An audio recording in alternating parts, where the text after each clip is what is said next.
নমস্কার, আমার নতুন একটি ব্লগে আপনাদের সবাইকে স্বাগত। তো কেমন আছেন বন্ধুরা? আমি তো ভালো আছি, বেশ ঘুরে এলাম, খুব ভালো লাগলো। তো আমি একটু একটু করে আমার ভিডিওগুলো দেবো, যদি আপনারা ইন্টারেস্টেড থাকেন তো দেখবেন, আসবেন, ভালো লাগবে বলছি। আমার তো খুব ভালো লেগেছে, কোনোদিন এটা ভুলবো না আমার মনে হচ্ছে। তো এইভাবে ঘুরতে ঘুরতে একটা যখন ক্লান্ত হয়ে পড়েছিলাম, ওখানে খেতে গেছিলাম, বাচ্চাটার সঙ্গে দেখা হলো। ও তো কিছুতেই ছবি তুলতে চাইছিল না, তা আমি তো জোর করে ওকে ডেকে এনেছি। আমার তো বাচ্চা দেখলে খুব ভালো লাগে, তো একটু লাজুক লাজুক মুখে তাকাচ্ছিল আমার সঙ্গে। তা আমি একটু ছবি তুলে নিলাম টুক করে। তো যাই জেনে গেছিলাম এখানে কি কি আছে। তো এই যে এখানে শুয়ে থাকা হনুমান আছেন, তো ওনাকে আমরা দেখতে গেলাম। প্রচণ্ড ভিড় হয়, বৃষ্টিও পড়ছিল, প্রচুর রোদও ছিল, তারপরে আমরা গেছি, তো খুব ভালো লেগেছে। জয় হনুমান জয় বজরংবলী। তো এখান থেকে আমরা সবাই মিলে, প্রচুর ভিড় হয়, দেখতেই পাচ্ছেন এত ভিড় এত ভিড়। আর উনি তো একদম আরাম করে শুয়ে আছেন, শুয়ে শুয়ে আমাদের দেখছেন, তো ভালোই লাগলো। তো বড়ে হনুমানজি মন্দির বলতে হয় ইসকো, এটাকে বড়ে হনুমানজির মন্দির বলে আর কি। তো দীপ্ত ভিতে একদম নিচে দিয়ে নেমে গেছে, আমরা উপর থেকেই দেখেছি, এত ভিড় আর যাওয়ার সাহস করিনি। তারপর চলে গেলাম ওইখান থেকে সারনাথ। এটাও জেনেই গেছিলাম, আমাদের মহারাজ স্কুলের বলেছিলেন যে এখানে এগুলি আছে, তুমি দেখে আসবে। জিজ্ঞেস করেছিলাম কি কি আছে দেখার জন্য। হঠাৎ করে তো নতুন জায়গা কি হয় আমরা জানি না সব কিছু, এই জন্য আমাদের আগে থেকে জেনে গেলে একটু সুবিধা হয়, যে গাইড করা যায়, বা ড্রাইভারকে আমরা বলতে পারি যে এসব এসব জায়গায় নিয়ে যায়। অনেক সময় কি ড্রাইভাররা সব কথা বলতেও চায় না, কি কি আছে না না আছে, নিজের একটু জ্ঞান থাকলে খুব সুবিধা হয় আর কি। এই জন্যই তো আগে তো এরকম গাইড বইটই পাওয়া যেত, এখন তো সব ইউটিউবে বা ফেসবুকে সব কিছুতেই পাওয়া যায়। সোশ্যাল মিডিয়া তো আমাদের এই দিক দিয়ে ভালো হেল্প করে। তো এই জন্য আমি সোশ্যাল মিডিয়া থেকেও জেনেছি, আর আমাকে অলরেডি আমার যে কলিগরা ওরা তো অনেক জায়গায় ঘুরেছে, যেমন লিপি ওরা আর নারায়ণ মহারাজ, উনিও বলেছেন আমাকে। তো এখানে সারনাথ মন্দিরটা আছে, খুব সুন্দর লেগেছে, বেশ বিরাট বড়। भगवान बुद्ध के ऊपर सर के ऊपर जो देखे होंगे सर, आपको घुंघरेले बाल के जैसा होता है। वो तो ये है ना, स्नेल स्नेल है स्नेल। वो। यस, वो ठंडा रखने के लिए उठ के उसको ये किया था जब भगवान बुद्ध तपस्या करते तो काफी तेज गर्मी गर्मी थी। तो एक स्नेल ने उनके सर के ऊपर ठंड देने के लिए गया, तो कई सारे स्नेल 108, लेकिन जब तपस्या से बाहर आए तो सारे स्नेल मर चुके थे, तो उन्होंने अपने सर से उनको उतारा ही। तो आइए हम लोग सामने से। তো উনি আমাদের ঘুরে ঘুরে দেখিয়েছেন, মানে পুরোটা জায়গাটা আর কি। সারনাথের জায়গাটা বেশ সুন্দর, খুব সুন্দর জায়গা। কোথায় কি আছে উনি গাইডের মতো, গাইডই উনি আমাদের বুঝিয়ে দিয়েছেন। তো আমাদের দেখতে খুব সুবিধে হলো, আর এত শান্তি জায়গাটা। আমার খুব রোদ ছিল এইটাই যাইয়ে বেগুতির, কিন্তু এমনিতে খুব শান্তি লাগছিল হেঁটে, মানে এত সুন্দর জায়গা, এত প্রশান্তি, চারিদিকে গাছপালায় ভর্তি। আর গাছ দেখলে কার না ভালো লাগে বলুন, সুন্দর একটা বাগান করা আছে চারিদিকে। আমার তো বেশ ভালো লেগেছে জায়গাটা। যদি কোনোদিন যান, অনেকে হয়তো গেছেন, যারা না গিয়ে থাকেন নিশ্চয়ই কাশী বিশ্বনাথ দেখতে গেলে এগুলি আশেপাশে ঘুরেই আসবেন।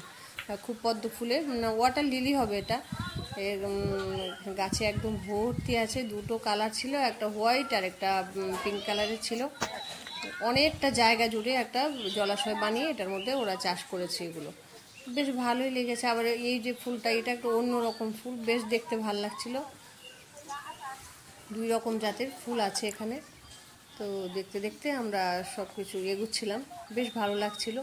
তো এখন যাব ভাবছি, যেখানে ওই বেনারসের শাড়ি টাড়ি বানায়, ওইটা তাঁতটা দেখতে যাব। যদিও আমি এখন আজকাল ড্রেস ফ্রেস কিনি না, কারোর জন্যই কিনি না, নিজেও কিনি না, ওইখান থেকে কিনিনি, কিন্তু একটু জানার ইচ্ছের জন্য যাব আর কি।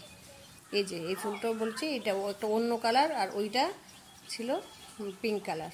এই যে যেটা মূর্তিটা দেখতে পাচ্ছেন বিশাল লম্বা, ওর পায়ের নিচে আমি দাঁড়িয়ে ছবি তুলছি, একটু ভিডিও করছিলাম। উনি তুলে দিয়েছেন, তাও আমার ইচ্ছে হলো যে আমি একটু তুলি। একদম গগনচুম্বী মনে হচ্ছে, আকাশের সঙ্গে লেগে আছে, খুব সুন্দর মূর্তিখানা তৈরি করেছে। তো পরে গাইড তো বলে দিয়েছে আমাদের সব কিছু, বাকিটা আমরা ঘুরে ঘুরে দেখছি আর কি।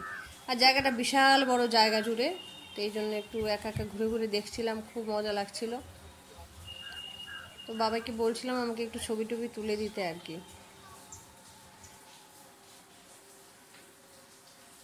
এত রোজ সানগ্লাস না পরে আর উপায় নেই। তো এখানে বসে আমরা একটু ছবি তুললাম। এখানে অনেকগুলো বুদ্ধের মূর্তি রয়েছে, টিনটিন তো খুব খুশি, দৌড়ে দৌড়ে ঘুরছিল এদিক ওদিক।